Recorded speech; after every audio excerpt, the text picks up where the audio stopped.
আগরতলা কল্যাণ সমিতির বার্ষিক সাধারণ সভা সম্পন্ন। ঘোষিত হলো নতুন কার্যকারী কমিটি। সুস্থ সমাজ গঠন এবং মাদক মুক্ত যুব সমাজ গড়ে তোলার অঙ্গীকার নিয়ে অনুষ্ঠিত হয়ে গেল আগরতলা কল্যাণ সমিতি সামাজিক, সাংস্কৃতিক ও ক্রীড়া সংস্থার বার্ষিক সাধারণ সভা। গত 28 জুন এই সাধারণ সভাটি অনুষ্ঠিত হয়। সভায় বিগত 2 বছরের আয় ব্যয়ের পুঙ্খানুপুঙ্খ হিসাব পেশ করা হলে উপস্থিত সদস্যদের সর্বসম্মতিক্রমে তা অনুমোদিত হয়।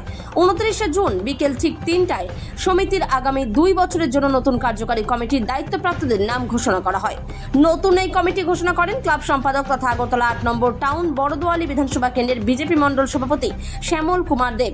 আগামী 2 বছরের নতুন কার্যকারী কমিটি সভাপতি সুশান্ত পাল, সম্পাদক শ্যামল কুমার দেব, সহসভাপতি স্বপন কুমার দেব, শঙ্কর পাল, মানস কুমার দে, দীপেন ভৌমিক, সহ সম্পাদক রাহুল চক্রবর্তী, তুহিন আইচ, কোষাধ্যক্ষ সমীর শর্মা। কমিটির ঘোষণার পাশাপাশি ক্লাব সম্পাদক শ্যামল কুমার দেব মাদক ও সমাজবিরোধী কার্যকলাপের বিরুদ্ধে কড়া হুঁশিয়ারি দেন। তিনি সাফ জানিয়ে দেন যে নেশা পাচারকারী এবং মাদক সেবনকারীদের কোনো অবস্থাতেই প্রশ্রয় দেবে না ক্লাব কর্তৃপক্ষ। এলাকার সুস্থ সামাজিক পরিবেশ বজায় রাখতে ক্লাব আগামী দিনেও বদ্ধপরিকর। ত্রিপুরা থেকে বিক্রম কর্মকারের রিপোর্ট, বিগ নিউজ বাংলা। দাদা, আজকে ক্লাবের নতুন কাজের কমিটি ঘোষণা হয়েছে, কি বলবেন? আমাদের কল্যাণ সমিতির সামাজিক, সাংস্কৃতিক ক্রীড়া সংস্থা নতুন কার্যকরী কমিটি 2026-এ গতকাল আমাদের গঠন করা হয়েছে এবং সাধারণ সভার মাধ্যমে সবাই সর্বসম্মতি নিয়ে গঠন করা হয়েছে। সেই ক্ষেত্রে এবার আমরা মায়েদের বন্ধুকে প্রাধান্য দিয়েছি। আমাদের সভাপতি সুশান্ত পাল মহোদয় রয়েছেন এবং আমাদের সহসভাপতি রয়েছেন আরও 4 জন।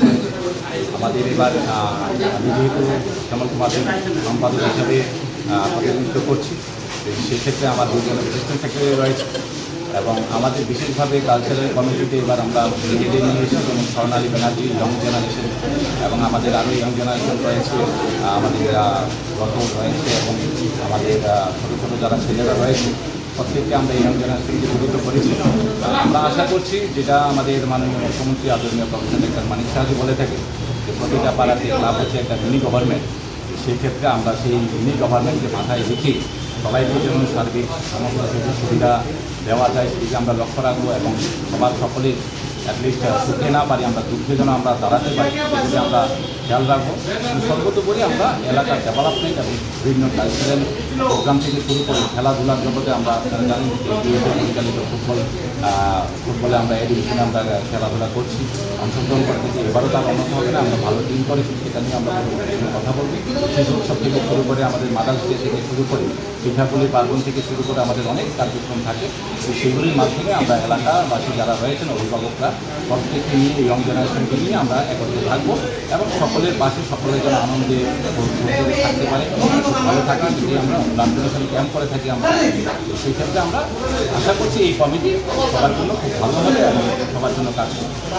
মানে যুব সমাজকে মাথায় রেখে আমরা খেলাধুলোর আয়োজন সবচেয়ে বেশি, শুধুমাত্র ফুটবলে নয়, আমরা ক্রিকেটের জন্য করছি, ক্যারাটের জন্য চিন্তা ভাবনা করছি, আমরা ক্যারাম খেলার জন্য চিন্তা, মানে যুব সমাজকে যতভাবেই আমরা খেলাধুলোর জগতে আমরা আজকে রাখার চেষ্টা করছি, যাতে ওনাদের স্বাস্থ্য ভালো থাকে। আর আমাদের এই কল্যাণ এলাকা ছোটো এলাকায় তাতে কোনো রকম নেশার কোনো রকম অনুপস্থিতি পাওয়া যায়, আমরা সবাই সরকার দৃষ্টি রাখছি। বিশেষ করে আমাদের মায়েরা বোনেরা যখনই যেখানে কোনো কিছু ওনাদের চোখে পড়ে তখন আমাদেরকে ইনফর্ম করে এবং আমরা যথারীতি তার স্টেপ নিয়ে নিই। তো এই কল্যাণ সমিতির প্রতি মানুষের একটা ভয় রয়েছে অ্যাটলিস্ট নেশা জগতে, যে এখানে কল্যাণ সমিতিতে কোনো রকম নেশার কারবারি বা নেশা গ্রহণকারী তাদের কিন্তু এখানে স্থান নেই। সেটা গত দিনেও ইয়ে করেছে, আগামী দিনে সেটা বলে